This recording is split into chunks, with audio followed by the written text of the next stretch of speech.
அதிசய அதிசயங்களின் ஆரம்பம். அதிசயம் நடக்கும் நிச்சயமா. என்ன காரணம்? காரணங்கள் நாடு அறிந்ததுதான். நாம் எடுத்து சொல்ல வேண்டிய அவசியம் இல்லை. 26 தேர்தல் அப்படிங்கிறது முக்கியமான தேர்தலாக பார்க்கப்படுது தமிழ்நாட்டில். இப்போ அதை ஒட்டி நீங்க எப்படி பயணப்பட போறீங்க?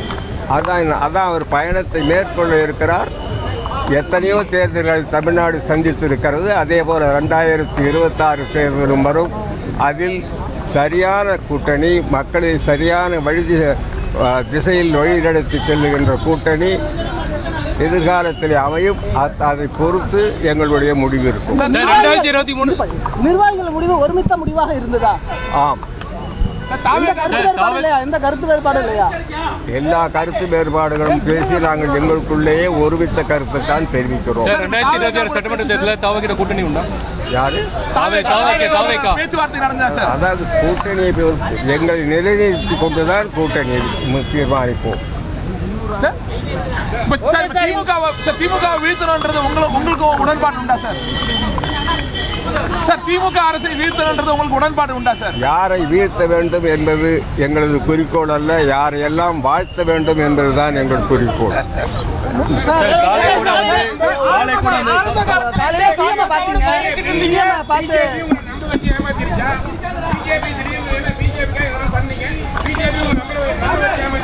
பிஜேபி எங்களுக்கு என்ன செய்தது என்பதை நாங்கள் சொல்ல வேண்டிய அவசியமில்லை, நாடே அறியும்.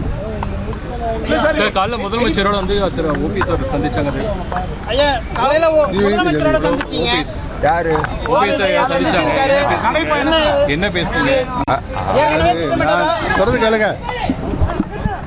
நான் சென்னையில் இருக்கின்ற பொழுது தியாசபைகள் சொசைட்டியில் நடைபயிற்சி மேற்கொள்வது வழக்கம். அந்த நடைபயிற்சியின் போது அவரும் நடைபயிற்சியில் இருந்தால் வணக்கம் சொல்லிவிட்டு செல்றோம். ஐயா, தேசிய ஜனநாயக கூட்டிலிருந்து நீண்ட காலமாக பயணிச்சு இன்னைக்கு அதுலேருந்து வெளியே வரும் ஒரு முடிவு எடுத்திருக்கீங்க. இப்போ இந்த முடிவுக்கான ஒரு ஸ்ட்ராங்கான ஒரு ரீசன் என்ன? அது மக்களுக்கு தெரியும் சொல்லிட்டார்கள்.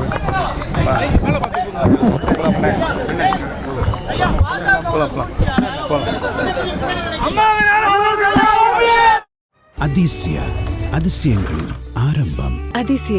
அதிசயம் நடக்கும் நிச்சயமா.